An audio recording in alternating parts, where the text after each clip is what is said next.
So இந்த weight loss அப்படின்னு எடுத்துக்கிட்டாலே, எனக்கு ஏதாவது பண்ணி வெயிட் லாஸ் பண்ணணும் அப்படின்னு நினைக்கிறவங்களுக்கு முதல்ல நீங்க என்ன சார் சொல்லுவீங்க? வெயிட் லாஸ் அப்படிங்கிறது ஒரு ஷார்ட் டைமில் நடக்கக்கூடிய விஷயம் இல்லை அப்படிங்கிறத முதல்ல புரிஞ்சுக்கணும். வெயிட் லாஸ் அப்படிங்கிறது எப்படி நம்ம முட்டு வலிக்கு ஒரு சிகிச்சையோ, தலைவலிக்கு ஒரு சிகிச்சையோ, சுகருக்கு ஒரு ட்ரீட்மெண்ட் எடுக்கிறோமோ, அந்த மாதிரி ப்ராப்பர் ப்ரோட்டோகாலோட அணுக வேண்டிய ஒரு உடல் சார்ந்த பிரச்சனை அப்படிங்கிறத நம்ம புரிஞ்சுக்கணும். ஏன்னா இன்றைக்கி நீங்கள் சொன்ன மாதிரி நிறைய பேர் நான் இன்டர்மிட்டன்ட் ஃபாஸ்டிங் இருக்கேன், வாட்டர் ஃபாஸ்டிங் இருக்கேன், ஒன்லி வெஜிடபிள் சாப்பிட்றேன், ஒன்லி பழங்கள் சாப்பிட்றேன், நிறைய முயற்சிகள் செய்யும்போது இனிஷியலாக அதெல்லாம் வெயிட் லாஸ் வர மாதிரி ஒரு சூழ்நிலையை உருவாக்குனா கூட நிறைய காம்ப்ளிகேஷன்ஸை க்ரியேட் பண்ணுறதை பார்க்கும். 4 முக்கியமான காம்ப்ளிகேஷன்ஸ் நான் பார்க்குறது கால் பிளாடர் ஸ்டோன்ஸ். நீங்கள் ரேபிட் வெயிட் லாஸ் ப்ரோக்ராமில் வித்தவுட் மெடிக்கல் அட்வைஸ் போகும்போது ஃபஸ்ட்டு ப்ராப்ளம் நீங்கள் என்கவுண்டர் பண்ணுறது அதிகமான கால் பிளாடர் ஸ்டோன்ஸோட உற்பத்தி. பொதுவாக கால் பிளாடர் ஸ்டோன்ஸ் அப்படிங்கிறது யூஸ்வலாக நமக்கு வருவதற்கான பாசிபிலிட்டி ரொம்ப ரொம்ப குறைவு. பெண்ணாக இருக்கும்போது போஸ்ட் ப்ரெக்னன்சி வரதுக்கு வாய்ப்பு இருக்குது. Second important reason rapid weight loss. நீங்கள் ஒரு சக்கரை நோயாளியாக இருந்து கீட்டோன் அதிகமாக ஃபார்ம் ஆகி கீட்டோசிஸ்னால உங்களுக்கு ப்ராப்ளம் வருது, கால் பிளாடர் ஸ்டோன் இருக்கும். ஸோ ஃபஸ்ட்டு நம்ம பொதுவாகவே நம்ம எல்லாரும் பத்திரமா பார்த்துக்க வேண்டியது gall bladder stone, first complication. Second complication TB, tuberculosis.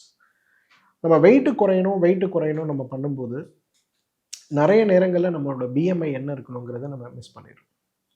இதை மிஸ் பண்ணும்போது என்ன ஆகும்னா, சம்டைம்ஸ் நீங்கள் ஆரம்பிக்கக்கூடிய வெயிட் லாஸ் ப்ரோக்ராமில் ஃபஸ்ட்டு இனிஷியலாக 4 கிலோ 5 கிலோ குறையிற மாதிரி இருந்தால் கூட அன்கண்ட்ரோல்டாக சம்டைம்ஸ் நிறைய குழந்தைகளை நான் பார்க்குறேன். யங் பீப்புள், ஸ்பெஷலி ஐடியில் ஒர்க் பண்ணக்கூடிய விமன் அண்ட் மென் பார்க்கும்போது அவங்க அந்த ப்ராசஸை ஒரு குறிப்பிட்ட ஸ்டேஜில் நிறுத்தாமல் கண்டினியூ பண்ணிகிட்டே போகும்போது அவங்களோட இம்யூனிட்டி ரொம்ப பெரிய அளவில் பாதிக்கப்படுறதை பார்க்குறேன். இப்போ ரீசன்ட் சர்வே ஒன்று, மெடிக்கல் ஒரு ஸ்டாட்டிஸ்டிக்ஸ் ஒன்று நம்ம என்ன பார்க்குறோன்னா, டிபி அதிகமாக வரக்கூடிய ஏஜ் குரூப்பு இன்றைக்கி 25 to 35 இருக்கிறத பார்க்குறோம். அதுக்கு முக்கியமான 10 ரீசனில் இன்றைக்கி இந்த ஒரு அன்டயக்னோஸ்ட் ஆர் ஒரு ப்ராப்பர் கன்சல்டேஷன் இல்லாத வெயிட் லாஸ் ப்ரோக்ராம்ஸ்லாம் நிறைய பண்ணுறது ஒரு காரணமாக இருக்கிறத பார்க்குறோம். 3வது பெரிய காம்ப்ளிகேஷன் அனோராக்சியா நெர்வோசா, அப்படின்னா சுவையின்மை நோய். இப்போ நம்ம நடிகர் மம்முட்டி அவர்களை பார்த்தோம். அவங்க கரியரில் ஒரு பிரேக் எடுத்தாங்க. அவரோட 1வது பேட்டியில் அவர் சொன்னது, இன்றைக்கி ஷூட்டிங் இல்லைன்னா எனக்கு என்ன பண்ணணுன்னே தெரியாது, அந்தளவுக்கு பைத்தியம் பிடிச்ச மாதிரி இருக்கும்னு.